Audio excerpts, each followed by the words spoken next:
Marissa? I'm not sure the mic is on. Is it? Does it sound right?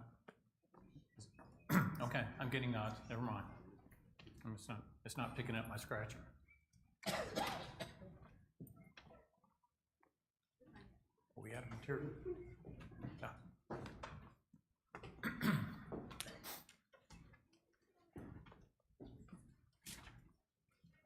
Just making a couple of last minute checks. Make sure we have material. We are beginning a new study this morning.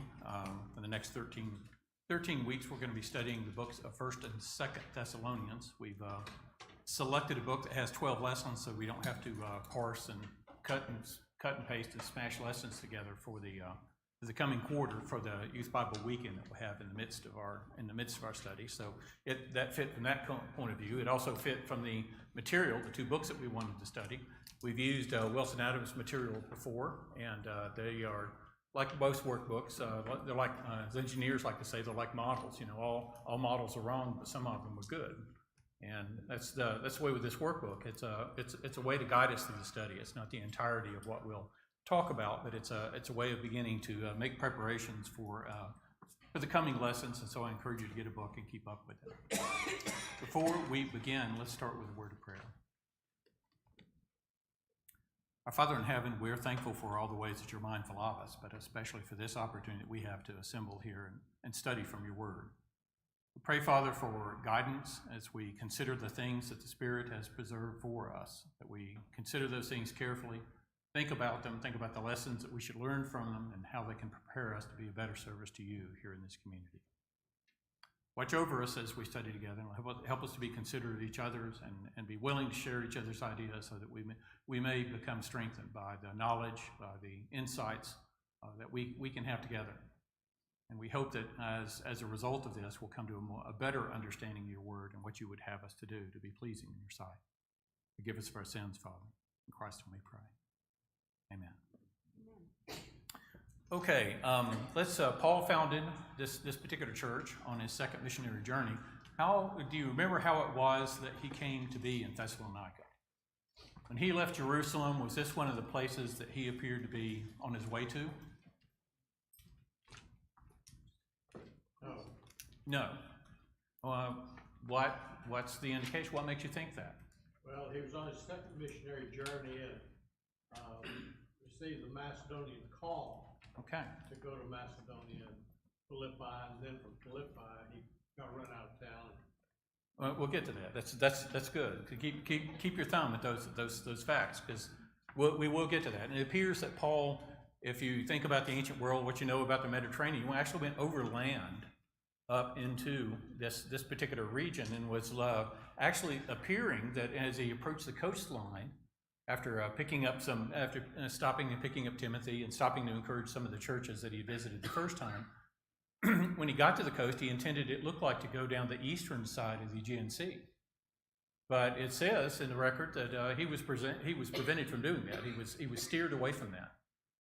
And it also describes this vision that he had, and as a man from Macedonia. Now, to my knowledge, Paul had never been to Macedonia. How he recognized he was from Macedonia, I don't understand. Macedonia is a pretty big place. It's kind of on the northwest side of this, is across the water, across the sea, from where he was intending to go further south, I think, down the coast of Ephesus and the cities that were down on that part of the peninsula. But instead, he gets this vision, and the vision is plain. It's plainative. Come and teach us. Come to us. Again, why? And Joe identified that he was called to Philippi, and I think that Philippi was just the nearest port. I think that was the nearest place that he basically went down to the coast and said, I need to go to Macedonia, and the closest port, I think, was Philippi. It's a little further up the coast than Thessalonica. And Philippi was a significant place. It was a good starting place, but as a Roman colony, it didn't have one of the features that Paul usually made use of. At least we're not told about that. When he got to Philippi and he wanted to find people who were interested or already knew something about God, where could he go? Synagogue. He could, but there's no mention of a synagogue in Philippi. And it doesn't say that, because there was no synagogue there, It simply mentioned that he and his companions went down by the river where they thought they might see some people that would meet to pray. And that's, in fact, that was a good call, because that's exactly what he found there. And so there's no mention of a synagogue in Philippi. Philippi was an important Roman colony. It was actually a place that a lot of honored military people retired to. And it was at a good place in terms of being having access to the rest of the world, being on this east-west Roman thoroughfare as well. But he didn't have a synagogue, no mention of a synagogue in the record in Acts 16th chapter. And he was, in fact, spirited out of town by the officials, kind of unofficially, but not before. He made some friends and converts there, and began the beginnings of a church that he would write several letters to and have correspondence with, and who supported him in his further work.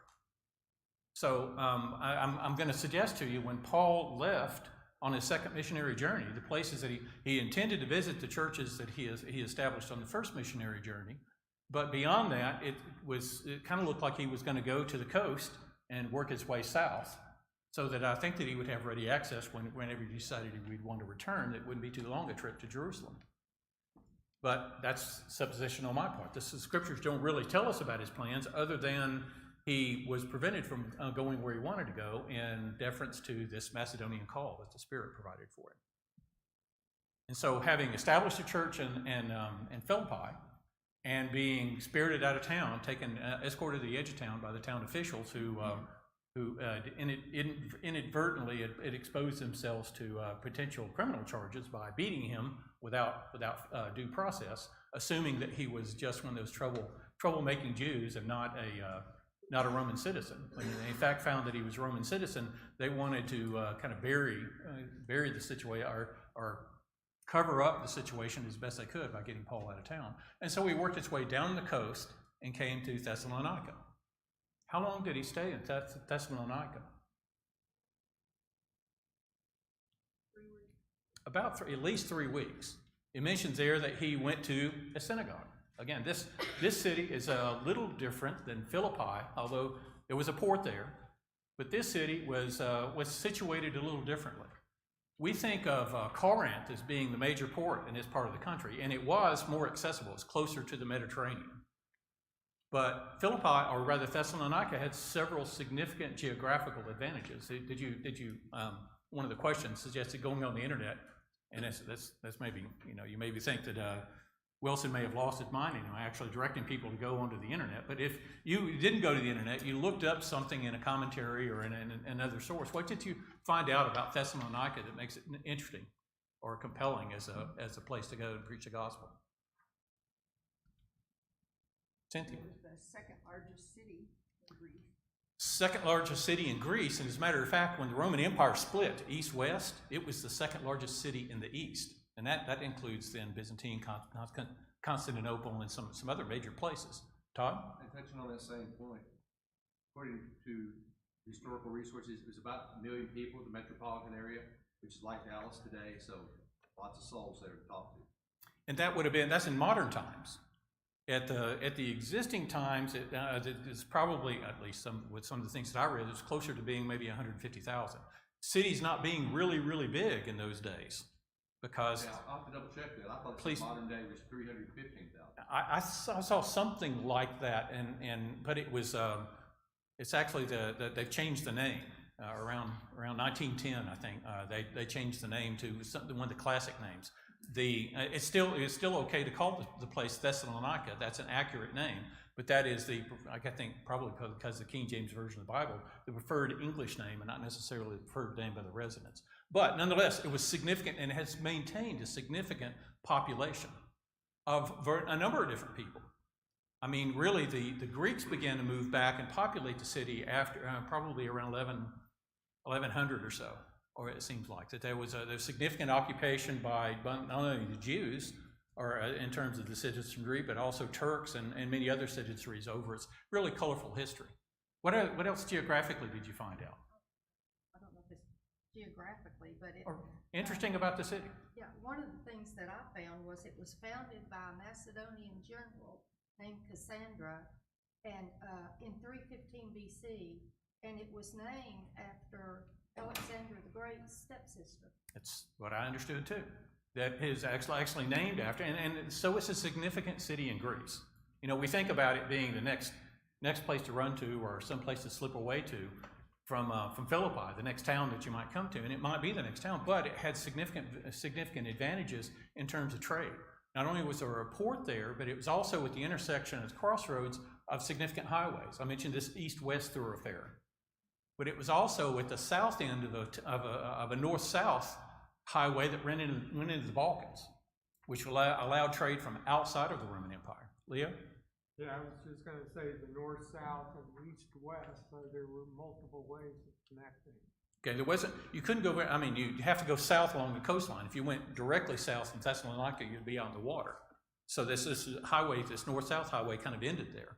But at that crossroads, it made it significant, not only like Corinth, to be a significant place for lots of different people from ships all over the world to come and bring their goods and to trade, but a kind of a melting pot of influences, including a significant Jewish influence, even at this time, enough to have a synagogue, enough to have a tiered citizenry or membership of this synagogue, and that there were the regular folks. There were apparently some Greeks who worshiped there, or came there to learn more about the Jewish philosophies, or maybe even were proselytes, but there were significant leaders, and some of this leadership is where Paul ends up running afoul. He begins, and mentions there about teaching at the Sabbath 3 weeks. And then at this point, things began to heat up for Paul. He didn't, I think, arrive intending to provoke people, and he wasn't seeking problems, but problems tended to find him as a result of his teaching and the impact that teaching had. What does it mention specifically in your version was a motivation for this, the opposition that Paul faced after these 3 weeks? Jealousy. Jealousy. Does anyone have any other translation that mentions something else? It's a powerful motive, and it's not the first time that the Jewish people, when confronted with Christianity, have been jealous of it. What would they have to be jealous of? I mean, after all, to the Roman world, Christianity is just a sect of Judaism. It's not the general citizenry that would be sparking this jealousy. What's the jealousy point? Drawing the crowd. Drawing the crowds. And more particularly, drawing membership away from the leaders. Instead of coming to the synagogue to listen to the leaders, they were coming to the synagogue, in my opinion. The indication seemed to be they were coming to the synagogue to hear Paul, to hear his message, to hear Paul talk about the Christ. One of the questions about in our lesson is, what was Paul teaching that would have set them apart? Cynthia? That Christ died and was resurrected. And in particular, that it was scripturals that it was necessary in verse 3 for Christ to suffer and to rise from the dead, saying, "This Jesus, whom I proclaim to you, is the Christ." Is this a different message than he taught in Antioch or Lystra or Derbe? Is this significantly different? What was such a lightning rod here? Eric?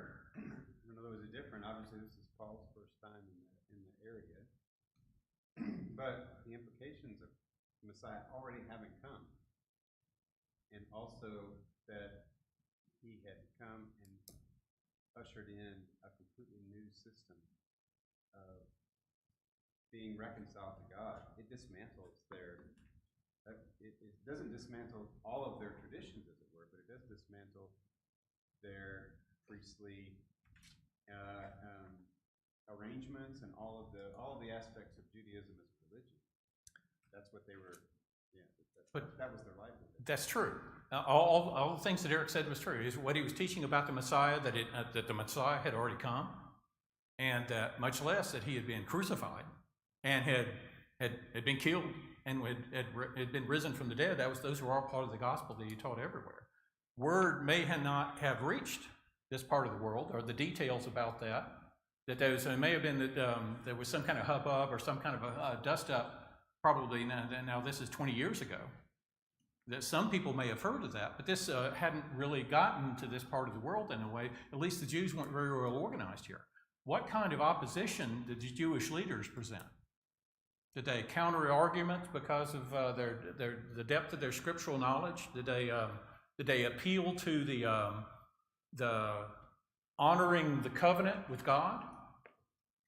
What kind of resistance? What kind of opposition did the Jewish leaders raise? LaDonna? They said that he was another king.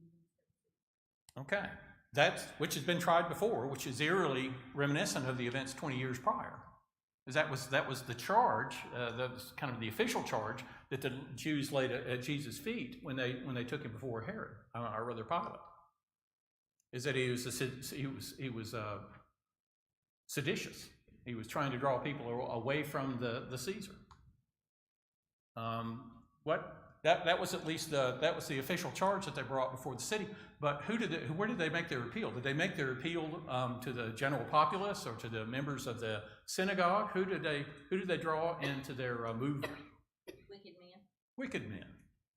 I have no logical reason as to why I remember this from 50 years ago. But in the King James version, if those of you who use the King James, how were these men described? Certain lewd fellows of the baser sort. And I imagine this is literally, that has been with me for 50 years. Can you imagine a more uncomplimentary description? Oh, I recognize you. You're one of the lewd fellows of the baser sort that the Jews are always appealing to. That's, again, I can't imagine, it's certainly not anything you would want to have on your headstone or something like that. It just stands out to me as being, not exactly denigrating, but it's probably a very accurate description. I think let's see this, wicked men of the rabble. That's I guess that's the ESV version of that. And that's not very much better, but it doesn't to me carry the pithiness of the King James version at that point. The point being is that it's not an intellectual appeal. I don't know what the Jewish leaders what they would have to attract these particular people, because they wouldn't be interested in the Jewish moral code, I wouldn't think. Maybe they were Jews. They were real outlier Jews, the backslider Jews, the Jews that were really not getting it very well, didn't attend the synagogue very, very frequently. But at any rate, that was the opposition. That was the place where the Jewish leaders made their appeal. It wasn't a reasoning of Scripture. It wasn't an argument from the Psalms, or that Paul was misinterpreting Isaiah. That wasn't the basis of which they began to make their appeal.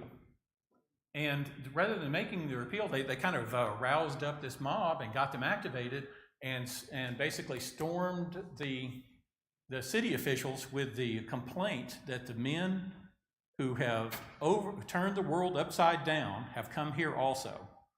And Jason here, after they basically they found out where Paul and his companions were staying, and they raided the house, hoping to capture them and take them before the city officials, unsuccessful, because Paul and his companions were not there. But they took Jason and some of the brethren and hauled them up into court and made this accusation before them. They said that these folks that are bringing confusion and causing problems all over the world have come to this town, and that they're acting against the decrees of Caesar, saying that there is another king, Jesus. And in fact, they were saying that some of that's in fact true. Emperor worship hadn't really come into vogue yet, but the emperor, the threat that these people are saying that you should follow somebody else, that Caesar is not the legitimate king, is the charge that they lay before them. What did the city officials do?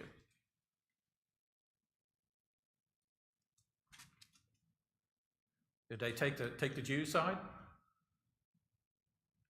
Well, kind of. They were concerned about this, because they much later on, this is you may remember that in Paul's kind of at the center of a similar type of controversy in Ephesus, in which the whole city is in this big uproar. Again, false charges being made. And ultimately, the city calls to mind its charge to keep law and order, which was pretty important to the Romans. That the Romans, part of the getting along inside the Roman Empire, if you were a city, is keeping the order. And so they decide to extract bail, a monetary assurance that they'll receive, from Jason and his companions, that they'll come and face the charges, and then dismissed everybody. Tim? And from a perspective of I guess, relatively recent history when this was going on, Thessalonica was a free city in that the Romans had granted them the right to govern themselves. And that had been granted, roughly 100 years before, but the various emperors, they kind of come along a little bit, and they just recently gotten some of that freedom back, probably 10 years or so before Paul was there. So I'm sure that was a very Absolutely. sore subject to the city leaders, and we don't want to stir anything up where Rome comes in here and just stomps us down again. Okay. Similar charges were brought in Philippi, and those leaders basically took the opponent's side and overreacted. And at least these city leaders are at least cautious, saying that we're concerned, we'll hear more, we'll collect bail to ensure that you appear to face the charges, but not today. And so they appear to be more level-headed. And this idea of the free city is an important one, is that it's not an invitation. The Roman Empire says, okay, y'all just do what you want. The idea is you can do what you want so long as you obey our laws and take care of yourselves. So long as you keep order and pay your taxes on time and don't threaten Roman citizens, and you behave like a Roman city, and we won't have to leave an outpost of soldiers here to ensure that you do. And that would have been an important thing historically. That's relatively a newfound wrinkle to the local Thessalonican government. And so that does help us kind of understand why it is that they reacted the way that they did. And again, these charges are not completely false, but they're wrong, and they're not really what Paul was teaching. And Jesus is indeed a king. Paul's pretty claim of it. I mean, when he calls Christ the Messiah to the Jews, that's a special title. That's not an honorific. That means something very specific. And the issue wasn't that there would be a Christ. Most Jews understood that there would be a promise. There was the promise of a Messiah. That there was promise of a Christ. But what were they expecting? They were expecting David. They were expecting David 2.0. That in his time, David busted heads and took names. In his time, David was a world power. Solomon took it to an even greater influences than David did, but David made Israel a world power. This is what the Jews thought of when they said, the Christ, the son of David, the descendant to David's throne, God's going to send to us. That's the thing that they had in mind. And so they were probably thinking, yeah, these Romans better enjoy it while they can, because if it's their watch that the Christ comes on, they're going to miss all this stuff. They're going to miss being in charge, because when the Christ comes, he's going to be the world power. Is what the predominant thinking was for the Jew. And Paul came in this I'm reminded of the New Testament passage that the Jews seek signs and the Greeks seek wisdom, and tried to explain that this Jesus of Nazareth, this nobody, was in fact the Son of God, was in fact the promised Messiah. And not only that, he died for your sins. And that's impossible. How could this Messiah be born in a corner of the world and nobody took notice of it? And much less you're telling me the Messiah, the Christ, David 2.0, died? Who could kill him if he's that powerful? If he's David's legitimate son, if he's the Christ and Messiah, who would have license to kill him? Much less than that he was killed and then he was raised again. And all of those things would be challenges to the Jews and the Greeks in this synagogue. And it mentions here about those that were being converted, that many of the devout Greeks and not a few of the leading women, when not a few is that kind of double negative, like I occasionally tell my kids about a meal that fails to disappoint. which means it was not disappointing at all. And this says this wasn't a few at all. This is many of the leading women. Jordan. Whenever we read about any of the Jewish leadership that run to the Romans or run to the city officials and cry, hey, there's sedition and treason going on against your system of government. You've made the observation that the Jews as a collective are looking for a Messiah. They are expecting one. Now, granted, this collection of leaders, of Jewish leaders, is looking for one that's going to uphold their status quo and their positions and their authority and all the perks that they get. But I find it interesting that if the Jewish laymen were to see their leaders run to the Romans and say, "This guy says he's the Messiah. This guy says he's the Messiah," it's not like they're trying to. They were trying to discount that he was the Messiah, but it wasn't on the basis that the leaders thought. I'm being a little confusing. If I saw my Jewish leadership go and tattle on anyone who's claiming to be the Messiah to my oppressors, even if I didn't think Jesus was the Messiah, that would still be a huge red flag for me about their sincerity and Certainly the Jews were not. They were definitely pro-Messiah, which made them anti-Caesar. And for them to go out and say, hey, you Romans should really get a handle on this because here's somebody that's trying to get followers away from Caesar, is disingenuous, misleading, deceptive. David? I couldn't help but think, if I were in the position of those Jews, okay, and I believe that there is a Messiah coming and those things, Paul is telling them the Messiah came and you crucified him, but he's also telling them he's going to come back. Certainly. And that's true too.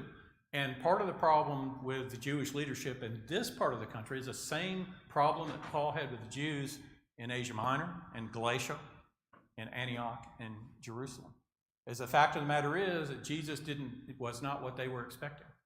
This is not what we had planned. And when he came in, he didn't come in on my side. And this is, I can't understate the importance of this, that they were already convinced that they were flying the banner of God's true people. And as the leaders of God's true people, we ought to be given the prominence. We ought to be asked what we thought about this. We ought to be called to his side to march with him in overtaking the world and establishing his kingdom. That was part of their expectations. They didn't expect someone that wasn't going to overthrow the Romans. Now, the Jews in this part of the country probably didn't have all the anti-Roman sentiment rather that the folks in Palestine did. They had long been, they were not a free city.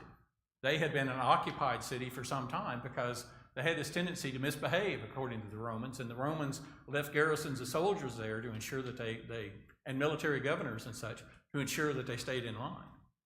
This is contrasted from that. So these folks, these Jews here were probably not like the Palestinian Jews in terms of their hostility against the Romans.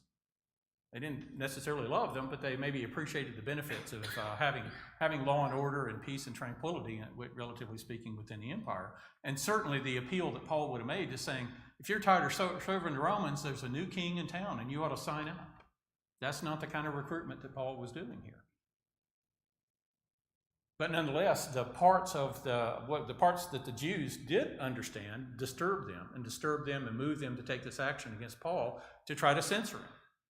And fortunately, word got to Jason and his household in time to spirit Paul and Timothy and Silas and his companions out of town before that they could be seized and drug into court. Now, where did they go to? Berea, just down the coast. Again, I'm headed south from Philippi on land. I came to Thessalonica, and one of the next most significant places I came to was Berea. And there can't be a larger contrast, the scriptures tell us, between how he was received in Berea and how he was received in Thessalonica. But he didn't end up staying very long in Berea because of why? Read the next paragraph down in chapter 17. Why didn't Paul stay 3 years in Berea like he did in Ephesus? Cynthia. Jews from Thessalonica came down and continued their persecution. Okay. The advantage of being on trade route played in their advantage too, because they got word of what was going on in Berea, or either that or they began to think, well, where could he have gone? And maybe they just sent and dispatched people to go out and keep their ear to the ground and found that he is in Berea, and they brought their opposition down to an adjoining village. Again, the Bereans were much better equipped with this. Their citizens, in stark contrast to those in Thessalonica, were dedicated to studying the scriptures.